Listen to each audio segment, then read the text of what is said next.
Hello बच्चों, कैसे हैं आप? बेटा मेरा नाम है ऋचा भास्कर और मैं हूं आपकी बायोलॉजी की मेंटर। आज बेटा हम 12th क्लास का 3rd चैप्टर स्टार्ट करने जा रहे हैं, जिसका नाम आपके सामने ह्यूमन रिप्रोडक्शन है। आज का ये जो चैप्टर है बेटा, ये हमारे पास नीट में इनिशियली बहुत पहले बहुत ज़्यादा वेटेज में था, बहुत ज़्यादा क्वेश्चन, मतलब 9 क्वेश्चन भी यहाँ से आते थे। बट अब करंट ईयर्स में अगर देखें हम, तो हमारे पास 3 से 4 क्वेश्चन यहाँ से बनता है। तो 3 से 4 क्वेश्चन कम नहीं है बेटा, ठीक है। तो हमारे पास लगभग अगर हम कुछ साल पहले की बात करें तो 3 से 4 क्वेश्चन हमारे पास इस चैप्टर से बनते हैं। स्टार्ट कर दें बेटा। ह्यूमन रिप्रोडक्शन चैप्टर स्टार्ट कर रहे हैं और स्टार्ट कर रहे हैं हम उस बात से कि इस चैप्टर में हम पढ़ेंगे क्या क्या करेंगे इस चैप्टर में, उससे रिलेटेड मैं एक माइंड मैप आपके सामने रेडी कर रही हूं, तो ध्यान यहां रखेंगे। बढ़िया, स्टार्ट करें बेटा, आ जाओ। ह्यूमन रिप्रोडक्शन में सबसे पहली बात, तो अगर हम ह्यूमन की रिप्रोडक्शन की बात कर रहे हैं तो ह्यूमंस में जो रिप्रोडक्शन होती है वो तो सेक्सुअल रिप्रोडक्शन होती है, राइट। और during sexual reproduction we know कि हमारे पास गैमीट बनते हैं। 2 अलग अलग तरह के गैमीट बनते हैं। एक गैमीट हमारे पास मेल गैमीट होता है and the second gamete is the female gamete, हम जानते हैं, राइट। और उन गैमीट्स को बनाने का जो स्ट्रक्चर है, जो ऑर्गन है, वो भी अलग अलग है, ठीक है। हमारे पास male gamete male reproductive organ के अंदर बनते हैं, as well as female gamete female reproductive organ के अंदर बनते हैं। करें शुरू, आ जाओ। तो अगर हम ह्यूमंस की रिप्रोडक्शन के बारे में पढ़ेंगे इस चैप्टर में, तो सबसे पहले हमें पढ़ना पड़ेगा male reproductive organ as well as female reproductive organ. मतलब ये चैप्टर स्टार्ट होगा विद मेल रिप्रोडक्टिव ऑर्गन और उसके बाद हम पढ़ेंगे फीमेल रिप्रोडक्टिव ऑर्गन। तो मैं लिखने जा रही हूं बेटा कि सबसे पहले इस चैप्टर में हम पढ़ेंगे मेल रिप्रोडक्टिव ऑर्गन के बारे में। कौन है मेल रिप्रोडक्टिव ऑर्गन? ह्यूमंस के केस में जो मेल रिप्रोडक्टिव ऑर्गन है उसका नाम क्या है? क्या नाम है उसका? उसका नाम है टेस्टिस। तो मतलब इस टॉपिक में हम टेस्टिस के बारे में पढ़ेंगे। जब हम मेल रिप्रोडक्टिव ऑर्गन पढ़ लेंगे, उसके बाद हम शुरू करेंगे female reproductive organ.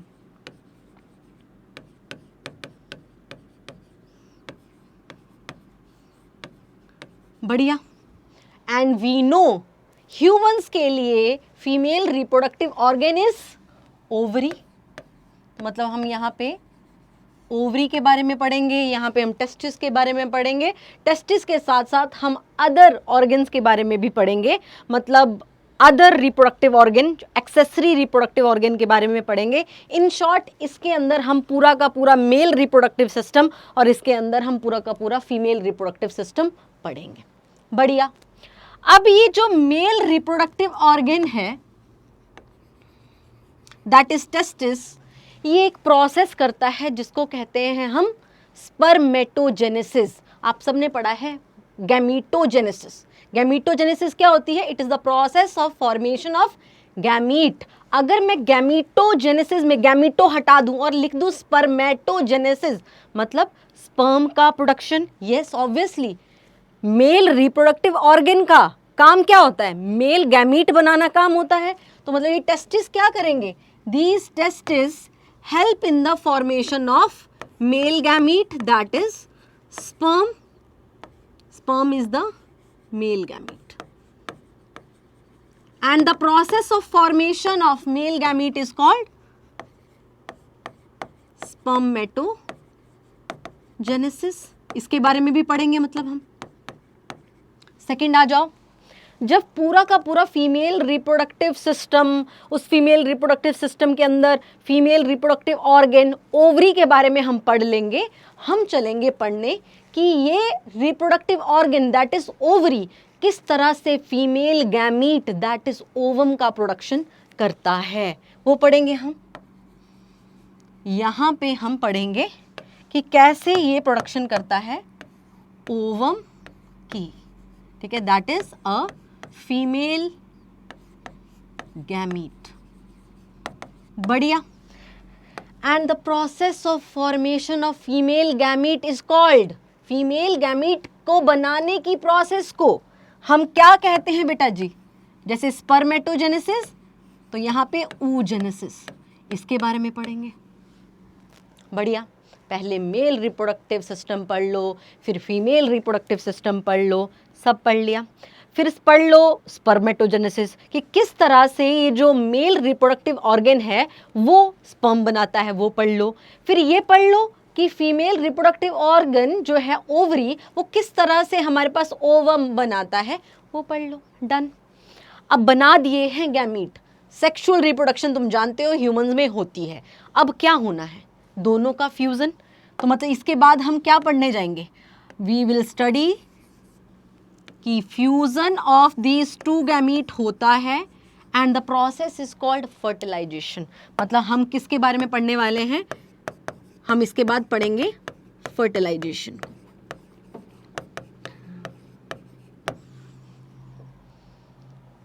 Done. Fertilisation पढ़ेंगे। हम जानते हैं गैमीट कैसे होते हैं। Gametes are always haploid. Haploid होते हैं मतलब ये जो मेल गैमीट है ये भी हैप्लॉइड होगा, एज वेल एज ये जो फीमेल गैमीट है ये भी हैप्लॉइड होगा। तो फर्टिलाइजेशन के बाद जो स्ट्रक्चर बनेगी वो कैसी होगी? हैप्लॉइड की डिप्लॉइड? डिप्लॉइड होगी, राइट। और उस स्ट्रक्चर को हम क्या बोलते हैं? That is called zygote and ploidy is 2n। मतलब ऐसे पढ़ते पढ़ते हम कहाँ पहुंच जाएंगे?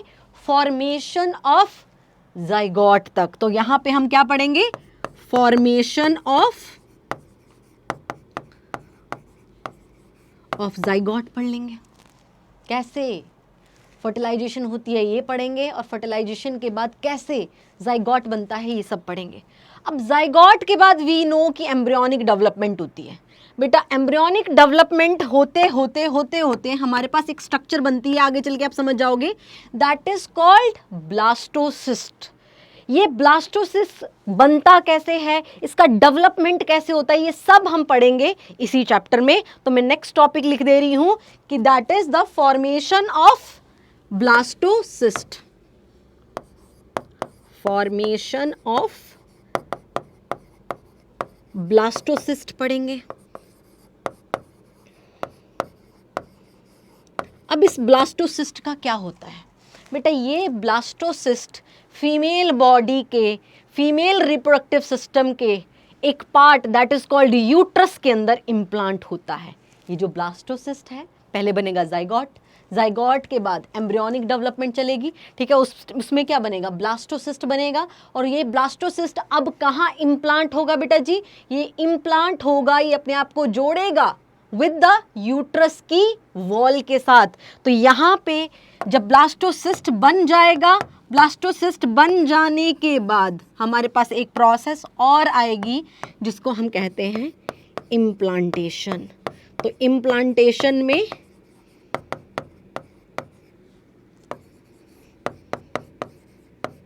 ये इम्प्लांटेशन कैसे होती है, ये ब्लास्टोसिस्ट कैसे अपने आप को अटैच करता है यूट्रस की वॉल के साथ, वो यहाँ पढ़ेंगे। शुरू किया हमने कि हम पढ़ेंगे mail reproductive organ, female reproductive organ, ये ऑर्गन किस तरह से गैमीटोजेनेसिस करते हैं, कैसे अपने अपने गैमीट बनाते हैं, कैसे ये गैमीट फ्यूज़ करते हैं, ज़ाइगोट कैसे बनेगा, ज़ाइगोट के बाद हमारे पास ब्लास्टोसिस्ट कैसे बनेगा, और फाइनली ये ब्लास्टोसिस्ट अपने आप को इम्प्लांट कैसे करेगा, ये सब कुछ हम यहाँ पर पढ़ेंगे। अब ब्लास्टोसिस्ट ने अपने आप को अटैच कर लिया है यूट्रस की वॉल के साथ, यूट्रस की इनर वॉल के साथ अपने आप को ब्लास्टोसिस्ट ने अटैच कर लिया है, अपने आप को एम्बेड कर लिया है। इसके बाद क्या होता है? वी नो ह्यूमंस के केस में जो प्रेगनेंसी पीरियड है ये 9 मंथ का होता है। तो हमारे पास इसके बाद इम्प्लांटेशन हो गई तो क्या चलेगा? 9 मंथ का वो पीरियड चलेगा। That period is called gestation period. उस पीरियड को क्या कहते हैं? उस पीरियड को हम कहते हैं गेस्टेशन पीरियड। तो इसके बाद क्या होगा? इम्प्लांटेशन के बाद आफ्टर इम्प्लांटेशन हमारे पास एक और इवेंट हमें पढ़ना होगा and the name of event is gestation. और ह्यूमंस के लिए जो गेस्टेशन पीरियड है वो कितना है, 9 मंथ का। तो ये पढ़ेंगे हम, गेस्टेशन के बारे में पढ़ेंगे। बढ़िया, ठीक है। अब जब गेस्टेशन पीरियड फिनिश हो जाएगा, पूरे 9 महीने कंप्लीट हो जाएंगे, अब बेबी दुनिया में आएगा, राइट। डिलीवरी ऑफ बेबी होगी and the process of delivery of baby is called parturition. Parturition बेटा, मेडिकल टर्मिनोलॉजी में डिलीवरी ऑफ बेबी को हम पार्चुरेशन कहते हैं। तो पार्चुरेशन के बारे में पढ़ेंगे, किस तरह से डिलीवरी होती है वो पढ़ेंगे। फाइनली जब बेबी दुनिया में आ चुका है, उसको न्यूट्रिशन की रिक्वायरमेंट है, फीड देना है and the process of feeding baby is called lactation. ये सारा चैप्टर मैंने आपको बना के दे दिया कि इस चैप्टर में हमने क्या क्या पढ़ना है। हम सबसे पहले मेल के बारे में बात करेंगे, मेल रिप्रोडक्टिव सिस्टम के बारे में बात करेंगे, मेल रिप्रोडक्टिव ऑर्गन के बारे में बात करेंगे। फिर हमने जो टेस्टिस पढ़ लेना है, ठीक है, मेल रिप्रोडक्टिव सिस्टम पढ़ लेना है पूरा का पूरा, हम फीमेल रिप्रोडक्टिव सिस्टम पे चल पड़ेंगे। डन। जब ये भी फिनिश कर लेंगे तब हम देखेंगे कि कैसे ये male reproductive organ that is testis हमारे पास male gamete that is sperm ready करता है। उस प्रोसेस के बारे में पढ़ेंगे, ये प्रोसेस कैसे होती है, क्या क्या किस तरह के सेल डिवीज़न होते हैं, वो सब कुछ हम इसके अंदर पढ़ेंगे। उसके बाद oogenesis कब होती है, कैसे होती है, कौन कौन से सेल डिवीज़न होते हैं, सब इसके अंदर पढ़ेंगे। जब बन चुका है तुम्हारे पास male gamete as well as female gamete, fuse करेंगे, हमारे पास जाइगोट बना देंगे। जाइगोट की डेवलपमेंट होगी, ब्लास्टोसिस्ट बनेगा। ब्लास्टोसिस्ट अपने आप को अटैच करेगा with the wall of uterus. जब अच्छे से वो अपने आप को अटैच कर लेगा with the wall of uterus, that process is called implantation. पढ़ लेंगे हम। इम्प्लांटेशन के बाद अब 9 महीने तक वही रहेगा, ठीक है, अपने आप को बड़ा करेगा, ठीक है, डेवलप होता जाएगा होता जाएगा होता जाएगा। That period is called gestation period. जब गेस्टेशन 9 मंथ कंप्लीट हो जाएंगे, बेबी दुनिया में आएगा, the process is called parturition, delivery of baby and finally last हम जो पढ़ेंगे that is lactation, that is the feeding of baby. बढ़िया बढ़िया बेटा, स्टार्ट कर दें। स्टार्ट कर रहे हैं बेटा चैप्टर, और मैं स्टार्ट कर रही हूँ चैप्टर को विद सम टर्मिनोलॉजी। आप जानते हो कुछ कुछ टर्मिनोलॉजीज मैंने अभी यूज़ की है, ठीक है, उसकी प्रॉपर डेफिनेशंस हम लिख लेते हैं, सारी डेफिनेशन लिख लेते हैं। पहली डेफिनेशन जो हमें दे रखी है दैट इज गैमीटोजेनेसिस क्या होती है। अब तुम जानते हो गैमीटो को तोड़ो, गैमीटो, गैमीटो मतलब गैमीट और जेनेसिस मतलब जनरेशन। गैमीट के जनरेशन को हम गैमीटोजेनेसिस कहते हैं। लिख दूं, लिख देती हूं, formation of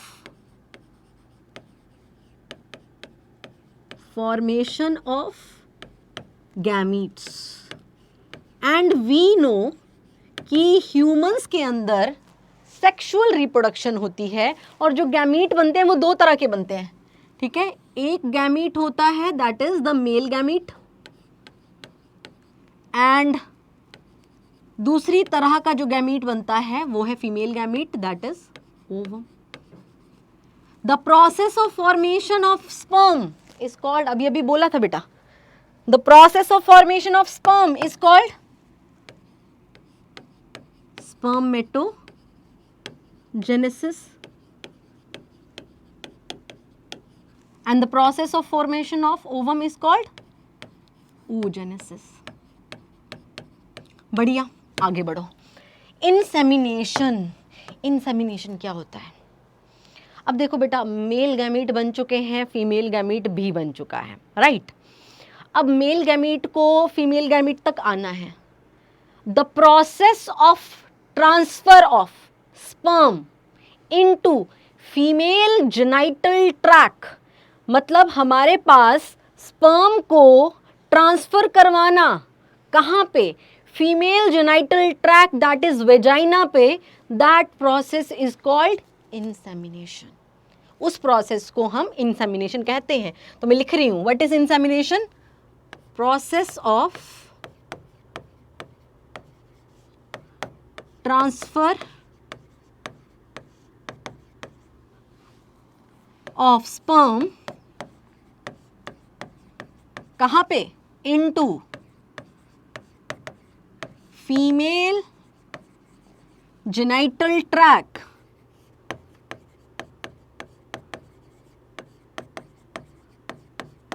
is called insemination.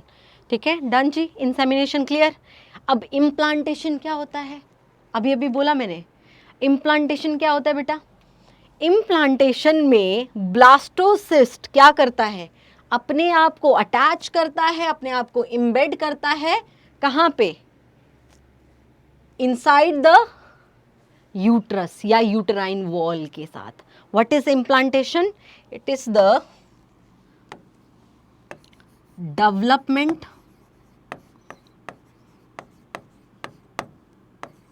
and attachment of blastocyst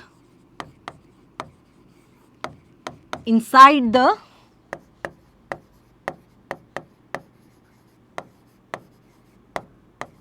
uterine wall. That process is called implantation. जब हमारे पास क्या होगा? ब्लास्टोसिस्ट अपना डेवलपमेंट करेगा और अपने आप को इम्बेड कर देगा किसके अंदर? यूटराइन वॉल के अंदर, तो it is called implantation. Gestation अभी अभी बोला हमने कि पीरियड जिसमें 9 मंथ का होता है, डेवलपमेंट चलती है, ठीक है, 9 मंथ का period, that is called gestation period. Parturition अभी अभी बोला, that is delivery of baby. बढ़िया, ये कुछ डेफिनेशन मैं आपको करवा रही हूँ जो कि अभी आगे हम बार बार इनके कांटेक्ट में आएंगे। बढ़िया, हमने कहा एक मेल सेक्स ऑर्गन चाहिए, एक फीमेल सेक्स ऑर्गन चाहिए। मैं अभी इनसे हटके टाइप ऑफ सेक्स ऑर्गन करवाना चाहती हूँ। ये अगर आपको, ये बहुत इजी है, ठीक है, और ये आपको आगे चल के हेल्प करेगा कैटेगरीज बताने में। ठीक है, types of sex organ.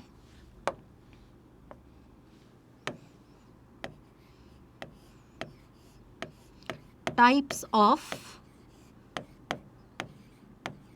Sex organ.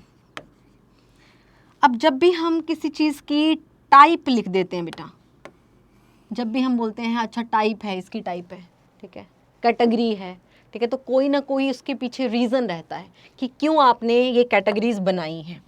तो हमारे पास 2 टाइप के सेक्स ऑर्गन होते हैं किसी न किसी रीज़न पे, और वो रीज़न है on the basis of gametogenesis and the formation of sex hormone.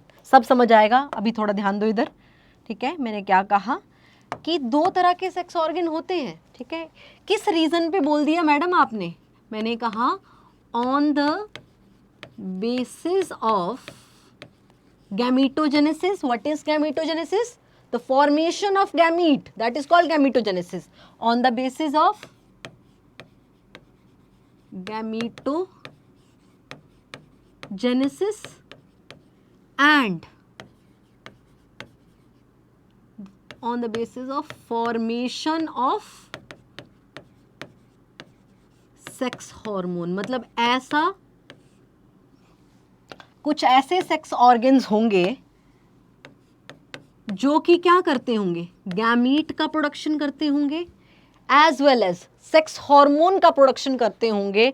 उनकी एक कैटेगरी, और जो नहीं करते हैं गैमीट फॉर्मेशन में participate as well as sex hormone बनाने में पार्टिसिपेट, उनकी एक अलग कैटेगरी है। मतलब हमारे पास ऐसा सेक्स ऑर्गन जो कि गैमीटोजेनेसिस करता है as well as sex hormone का फॉर्मेशन भी करता है, उसको हम कहते हैं प्राइमरी सेक्स ऑर्गन।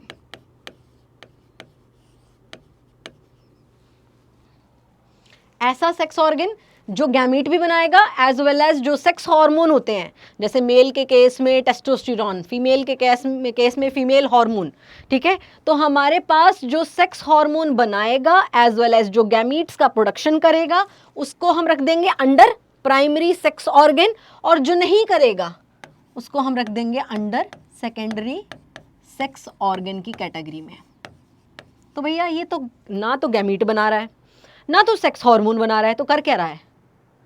फालतू पड़ा हुआ है? नहीं बेटा, कुछ काम कर रहा है, पर बाद में। पहले आओ, मतलब प्राइमरी सेक्स ऑर्गन का काम क्या है बेटा? Primary sex organ help in the formation of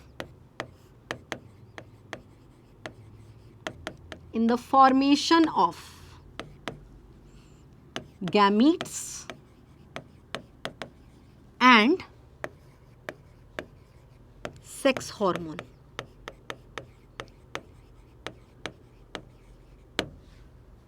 दो कैटेगरी मैंने आपको बताई।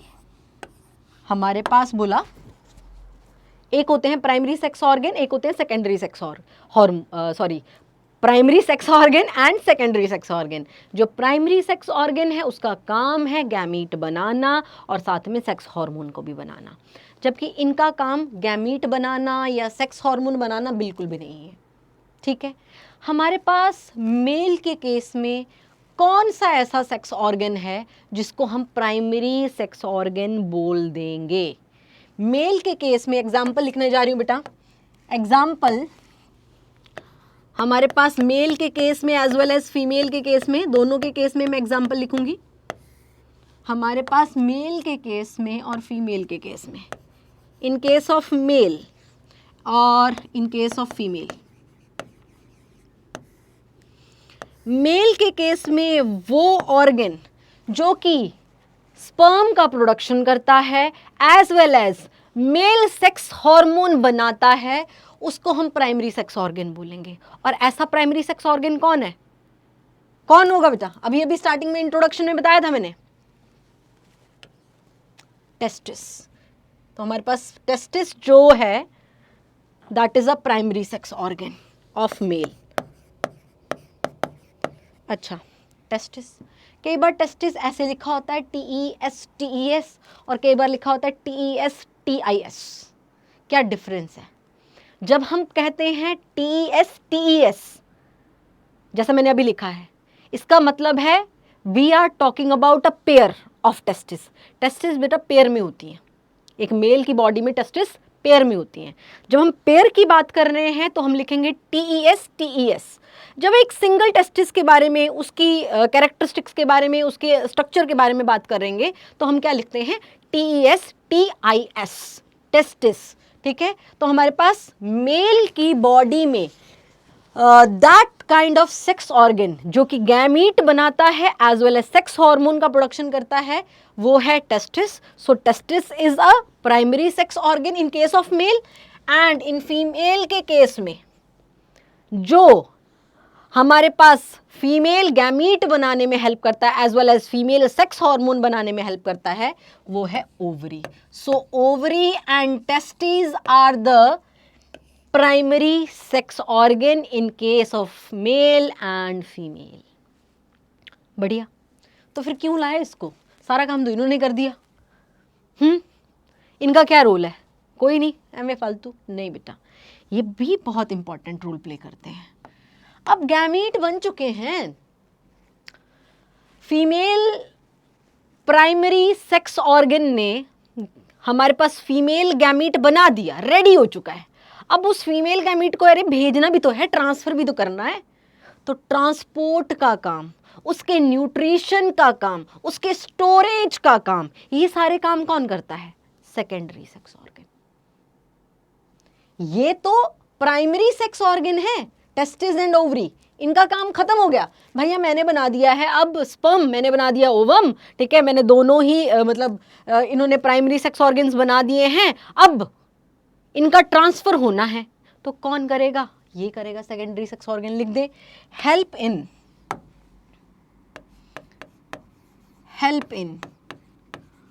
क्या क्या काम करने में? ट्रांसपोर्ट, न्यूट्रिशन देने में, स्टोरेज का काम कौन करते हैं? हमारे पास सेकेंडरी सेक्स ऑर्गन, ठीक है। ट्रांसपोर्ट, न्यूट्रिशन, स्टोरेज, मैच्योरेशन, ये सारे काम जो हैं हमारे पास, जब गैमीट बन चुका है, अब गैमीट को मैच्योर होना है, तो मैच्योरेशन का काम कहाँ पर होगा? हमारे पास सेकेंडरी सेक्स ऑर्गन में होगा। तो सेकेंडरी सेक्स ऑर्गन हमारे पास, अगर एग्जाम्पल्स की बात करें, तो हमारे पास मेल में भी हैं एज वेल एज फीमेल में भी हैं। अगर आप डायग्राम निकाल लो अपने एनसीईआरटी वाली, तो आपको दिख जाएंगे सेकेंडरी सेक्स ऑर्गन भी। मेल के केस में जो सेकेंडरी सेक्स ऑर्गन है, अभी हम पूरा का पूरा डायग्राम भी करेंगे बेटा, सब याद हो जाएगा आपको, पूरा का पूरा डायग्राम करने वाले हैं, ठीक है। दैट इज नंबर 1 रेटी टेस्टिस,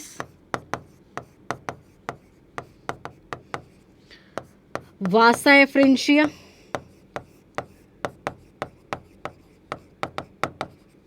हमारे पास एपिडिडाइमिस एंड वास डिफरेंस है। ये हमारे पास क्या है? These are the secondary sex organ. और भी आ सकते हैं, ठीक है। हमारे पास इसके वास डिफरेंस के बाद इजैकुलेटरी डक्ट, यूरेथ्रा, ये सब भी आ सकता है, ठीक है। आप धीरे धीरे जब डायग्राम करोगे तो आप समझ जाओगे। फीमेल में ओवरी तो क्या है? Ovary is a primary sex organ. Secondary sex organ में क्या क्या आ जाएगा? ओविडक्ट, फैलोपियन ट्यूब, ओविडक्ट जिसको हम फैलोपियन ट्यूब भी कहते हैं, देन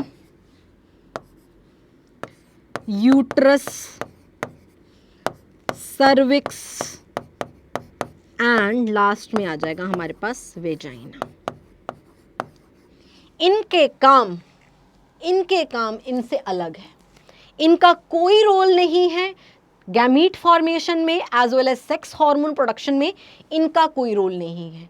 ये काम करते हैं गैमीट बनाने का as well as sex hormone बनाने का। एक चीज़ छोड़ दी मैंने, यहाँ पर फीमेल की बॉडी में कुछ ग्लैंड्स भी इसी के अंदर आएंगे, एज वेल एज मेल के केस में भी जो ग्लैंड्स हैं वो यहाँ पर आएंगे। आप पढ़ेंगे ग्लैंड्स के बारे में भी, वो भी हमारे पास सेकेंडरी सेक्स ऑर्गन के अंडर ही आते हैं। बढ़िया, ये हो गए हमारे पास प्राइमरी सेक्स ऑर्गन और ये हो गया हमारे पास secondary sex organ and primary sex organ. बढ़िया बेटा जी, स्टार्ट करें। चलो अब आगे चल रहे हैं बेटा। हम सबसे पहले डिस्कस करेंगे, हम समझ चुके हैं कि दो कैटेगरी में सेक्स ऑर्गन होते हैं, एक होता है प्राइमरी, एक होता है सेकेंडरी। प्राइमरी वाले के काम को जानते हैं हम, सेकेंडरी वाले के भी काम को जानते हैं हम। अब मैं मेल रिप्रोडक्टिव सिस्टम स्टार्ट करने जा रही हूँ। आज सिर्फ मैं इंट्रोडक्शन करूँगी, ठीक है। कल आऊँगी, मैं एक डायग्राम ड्रॉ करूँगी और उसके साथ पूरी लेबलिंग, आपको पूरा का पूरा मेल रिप्रोडक्टिव सिस्टम उसी डायग्राम से डन हो जाएगा बेटा। आज सिर्फ और सिर्फ मेल रिप्रोडक्टिव सिस्टम की हम डायग्राम इंट्रोडक्शन करेंगे। आ जाओ, मेल रिप्रोडक्टिव सिस्टम।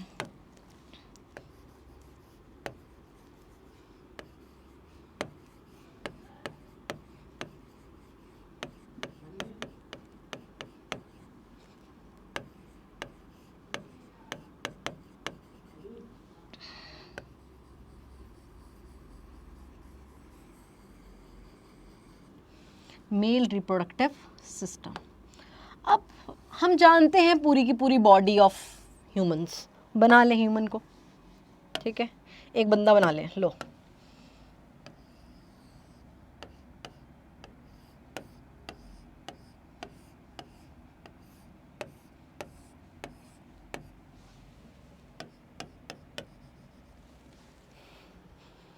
बढ़िया, एक बंदा है।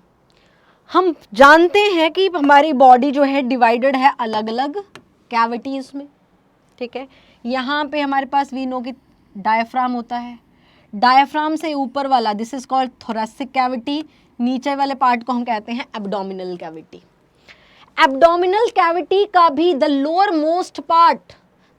Most part of abdominal cavity is called pelvic reason. This is the pelvic region, इसको क्या बोलते हैं? Pelvic region.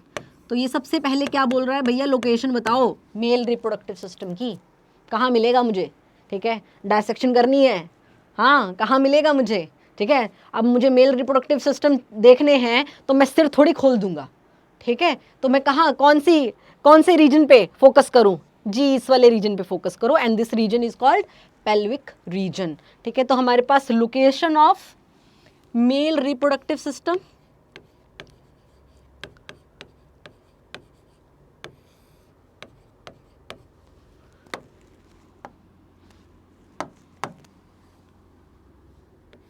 in the pelvic region। बढ़िया, आओ फ्लो चार्ट बनाएं इसका। जो हमारे पास मेल रिप्रोडक्टिव सिस्टम है,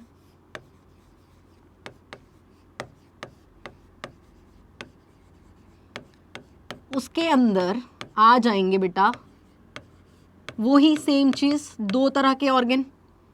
मेल रिप्रोडक्टिव सिस्टम के अंदर आएंगे दो तरह के ऑर्गन्स। एक ऑर्गन को हम कहते हैं प्राइमरी सेक्स ऑर्गन, और आप काम इसका जानते हो, अभी अभी मैंने पढ़ाया। और दूसरा आ जाता है that is secondary sex organ, जिसका काम भी आप जानते हो, ठीक है। हमारे पास मेल रिप्रोडक्टिव सिस्टम में दो चीजें आती हैं, एक है प्राइमरी सेक्स ऑर्गन और दूसरा है सेकेंडरी सेक्स ऑर्गन। हमारे पास मेल रिप्रोडक्टिव या मेल के केस में प्राइमरी सेक्स ऑर्गन कौन होता है, उछल उछल के बोलना चाहिए अब तो तुम्हें, टेस्टिस, ठीक है। Testis is the male sex organ, ठीक है। कितने होती हैं टेस्टिस, 10 15 12, कितने, they are present in pair, pair में टेस्टिस होती हैं। सेकेंडरी सेक्स ऑर्गन के अंदर क्या क्या आता है, सेकेंडरी सेक्स ऑर्गन के अंदर आते हैं accessory ducts, accessory glands and external genitalia, जिनका मिला जुला के बेटा वही काम है जो आप सेकेंडरी में लिख के आए हो। जो सेकेंडरी सेक्स ऑर्गन में लिखा है ना, मिलजुल के यही काम है इनका, ट्रांसपोर्ट करना, न्यूट्रिशन देना, मैचुरेशन करना, स्टोरेज करना, यही काम है इनका, इन तीनों का, accessory ducts, accessory glands and external genitalia. External genitalia क्या होता है, हमारे पास पूरा का पूरा जो पार्ट होता है रिप्रोडक्टिव सिस्टम में वो विजिबल नहीं होता। टेस्टिस हमें डायसेक्शन के बाद दिखती हैं, ठीक है, they are present inside the scrotum. हमारे पास वो पार्ट जो एक्सटर्नली विजिबल होता है, उस पार्ट को हम कहते हैं एक्सटर्नल जेनिटेलिया। तो मेल के केस में कौन सा ऐसा पार्ट है जो बाहर से विजिबल होता है, दैट इज हमारे पास आ गया पेनिस, बाहर से विजिबल होता है, ठीक है, एंड स्क्रोटम। बढ़िया। अब एक्सेसरी डक्ट्स बेटा जब डायग्राम ड्रॉ करेंगे ना तब आपको ज़्यादा समझ आएगा, बट अभी के लिए सिर्फ नाम लिख देती हूँ, डायग्राम कल करने वाले हैं, ठीक है। अगर जिस बच्चे को है तो वो एनसीईआरटी की बुक खोल ले, उसमें आपको सारे नाम मिल जाएंगे जो मैं लिख रही हूँ। हमारे पास एक्सेसरी डक्ट्स में आएगा नाम रेटी टेस्टिस का, वासा एफ्रेंशिया का,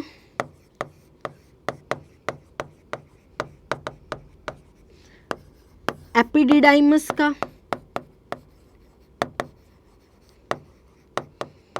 and fourth is vas deferens. बढ़िया। अब एक्सेसरी ग्लैंड भी अगर डायग्राम देखो तो आपको एक्सेसरी ग्लैंड भी दिख जाएंगे, ठीक है। सबसे पहला ग्लैंड सेमिनल वेसिकल, तुम देखो तुम्हें दिख जाएगा, डायग्राम देखो मेल रिप्रोडक्टिव सिस्टम का दिख जाएगा। क्या काम होता है क्या नहीं होता है वो हम आगे वाली आने वाली क्लासेस में देखेंगे। नंबर 2, सेमिनल वेसिकल के बाद एक और ग्लैंड होता है that is called prostate gland, and third gland जो होता है that is called bulbo urethral gland, जिसको कि हम काउपर्स ग्लैंड भी कहते हैं, जिसको हम काउपर्स ग्लैंड भी कहते हैं। अब इनमें से कौन कौन से पेयर में है, कौन कौन से जो है सिंगली प्रेजेंट हैं। हमारे पास सेमिनल वेसिकल पेयर में होता है, ये ग्लैंड पेयर में है। हमारे पास काउपर्स ग्लैंड या बल्बो यूरेथ्रल ग्लैंड जिसको बोलते हैं, ये भी पेयर में एग्जिस्ट करता है मेल रिप्रोडक्टिव सिस्टम में। हमारे पास सिंगल सिर्फ ये है, ये एक ही है बेटा। बढ़िया बढ़िया। अब हम बेटा यहीं पे फिनिश कर रहे हैं। हमने क्या क्या सीखा, हमने पहले तो माइंड मैप बनाया आज की क्लास में कि इस चैप्टर में हम करेंगे क्या, ठीक है। हमने स्टार्ट कर दिया अपना चैप्टर मेल रिप्रोडक्टिव सिस्टम से, जिसका एक फ्लो चार्ट मैंने आपको बना के बता दिया। हम नेक्स्ट क्लास में मिलेंगे। नेक्स्ट क्लास में मैं ड्रॉ करूंगी, ये सारा जो मैंने लिखा है ना, इन सबको मैं ड्रॉ करूंगी। जो डायग्राम आपके पास एनसीईआरटी ने दिया है, आपको एनसीईआरटी ने 2 डायग्राम्स दिए हैं, ठीक है। हमारे पास मेल रिप्रोडक्टिव सिस्टम का front view and the side view, ठीक है, तो वो हम ड्रॉ करेंगे। और एक एक चीज जो यहाँ पे लिखी है वो हमें दिखना शुरू हो जाएगी जैसे जैसे। और बेटा इसको ड्रॉ करना, बिना ड्रॉ किए ये तुम्हें समझ नहीं आने वाला, ना तो तुम्हें याद होने वाला है। तो तुम्हें ड्रॉ करना पड़ेगा। जब जब मैं ड्रॉ कर रही हूँ, या तो साथ में ड्रॉ करो, या एक बार पूरा देखने के बाद वीडियो पॉज करो और खुद से ड्रॉ करो, तभी याद होगा। और कैसे ऐसे देख के ऐसे नहीं याद हो पाएगा। तुम्हें ये ड्रॉ करना पड़ेगा। 1 या 2 बार ड्रॉ करोगे, अपने आप ये दिमाग में चीज़ें बैठ जाएंगी। बढ़िया।